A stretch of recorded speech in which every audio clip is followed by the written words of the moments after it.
পশ্চিমবঙ্গ মানেই তো অনেক আধ্যাত্মিক জায়গা, কিন্তু মায়াপুর ধামের একটা যেন আলাদা টান আছে। একদম।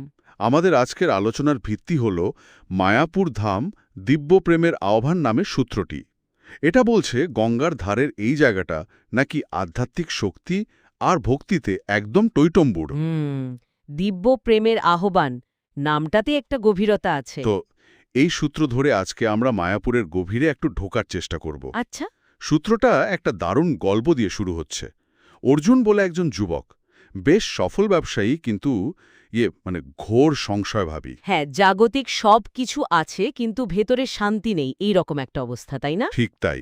আর মজার ব্যাপার হলো উনি মায়াপুরের কাছেরই এক গ্রামের লোক, কিন্তু ওখানকার সাধুসন্ত, অলৌকিক ঘটনা বা ধরুন শ্রী চৈতন্য মহাপ্রভুর ওই দিব্য নাচের গল্প, ওসব তার কাছে স্রেফ গাঁজাখড়ি গল্প মনে হচ্ছে। একদম। শ্রী চৈতন্য মহাপ্রভু, যাকে কৃষ্ণের স্বর্ণ অবতারও বলা হয়, তার লীলাক্ষেত্রই মায়াপুর, অথচ তারই কিনা বিশ্বাস নেই। আর এখানেই দেখুন যাকে বলে দৈব সংযোগ। এক বর্ষার সন্ধ্যায় মায়াপুরের কাছেই অর্জুনের গাড়িটা গেল খারাপ হয়ে। হ্যাঁ, আর তখন তো উপায় নেই, কাছাকাছি একটা ছোট মন্দিরে আশ্রয় নিলেন। আর সেখানে ঢুকেই তিনি শুনলেন ওই সুরেলা হরে কৃষ্ণা হরে রাম ধ্বনি। দেখলেন ভক্তদের মুখে একটা অদ্ভুত আলো। তার ভেতরের যে সংশয় আর মন্দিরের ওই শান্ত স্নিগ্ধ পরিবেশ, কি অদ্ভুত বৈপরীত্য, তাই না? ঠিক।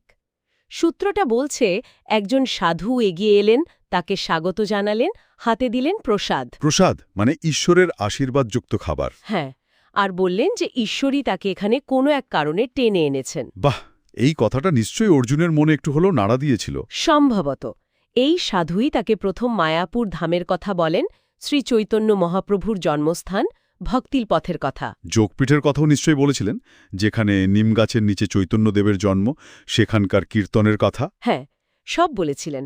অর্জুনের মনে তখনও সংশয় ছিল ঠিকই, কিন্তু একটা কৌতূহল জেগেছিল। একদিন থাকতে যাওয়াটাই কিন্তু টার্নিং পয়েন্ট। ঠিক।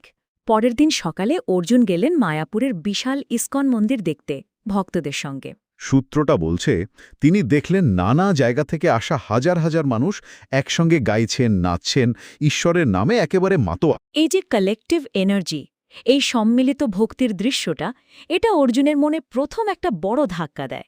এটা শুধু দেখা নয়, ওই পরিবেশে থাকা, ওই ভাইব্রেশনটা ফিল করা। হ্যাঁ, এটা একটা অন্যরকম অভিজ্ঞতা নিশ্চয়ই। এরপর তিনি গেলেন যোগপীঠে, সেই প্রাচীন নিম গাছটার নিচে দাঁড়ালেন, গঙ্গার পবিত্র জল স্পর্শ করলেন। আর সূত্রটা খুব সুন্দর করে বলছে অর্জুনের তখন মনে হতে লাগল যেন এই মাটি, এই জল তাকে ডাকছে, ফিসফিস করে বলছে, তুমি শুধু এই শরীর নও, তুমি এর চেয়েও বড় কিছু, তুমি ঈশ্বরের অংশ। বাহ! তার এতদিনের যুক্তির দেওয়ালটা যেন ফাটতে শুরু করল। এখানেই কিন্তু ওই স্থানের শক্তি বা পাওয়ার অফ প্লেসের ধারণাটা খুব প্রাসঙ্গিক হয়ে ওঠে। সূত্র অনুযায়ী মায়াপুর শুধু একটা জায়গা নয়, এটা যেন একটা জীবন্ত আধ্যাত্মিক ক্ষেত্র, যা মানুষের ভেতরের চেতনাকে জাগিয়ে তুলতে পারে। হ্যাঁ। শ্রীচৈতন্য মহাপ্রভুর জন্মস্থান হিসাবে এর ঐতিহাসিক গুরুত্ব তো আছেই, আবার গৌড়ীয় বৈষ্ণব ধর্মের একটা বিশ্বকেন্দ্রও বটে। এই গৌড়ীয় বৈষ্ণব ধর্ম মানে তো মূলত শ্রীকৃষ্ণ আর রাধার প্রতি প্রেমময় ভক্তি, তাই না? একদম, প্রেম ভক্তি এর সার কথা। তো সেই সন্ধ্যায় অর্জুন মন্দিরের কীর্তনে যোগ দিলেন। প্রথমে হয়তো একটু দ্বিধা ছিল, থাকতেই পারে, কিন্তু ধীরে ধীরে ওই গানের সুর, ভক্তদের আবেগ তাকেও যেন ভাসিয়ে নিয়ে গেল। কখন যে নিজেও অজান্তে হরে কৃষ্ণ জপ করতে শুরু করেছেন টেরই পাননি। সূত্র বলছে তার হৃদয় খুলে গেল, ভেতরে এক অদ্ভুত আনন্দের স্রোত বইতে শুরু করল, যা তিনি আগে কখনো পাননি। তিনি বুঝতে পারলেন ঈশ্বর কোনো দূরের তত্ত্বকথা নন, তিনি এখানেই আছেন, এই মায়াপুরের মাটিতে, নদীতে, গানে, ভক্তদের চোখের জলে, একেবারে জীবন্ত। আর এই যে কীর্তন বা সম্মিলিত নাম জপ, এটা গৌড়ীয় বৈষ্ণব ধর্মে খুব গুরুত্বপূর্ণ। বিশ্বাস করা হয় এর মাধ্যমে মন শুদ্ধ হয়, ঈশ্বরের সঙ্গে সরাসরি একটা সংযোগ তৈরি হয়। অর্জুনের ক্ষেত্রেও ঠিক তাই হল। তার যুক্তিবাদী মনটাকে ছাপিয়ে গেল হৃদয়ের অনুভূতি। এটাই ভক্তির পথ। অনেক সময় বুদ্ধির চেয়ে অনুভূতিকে বেশি গুরুত্ব দেয়া হয় এখানে।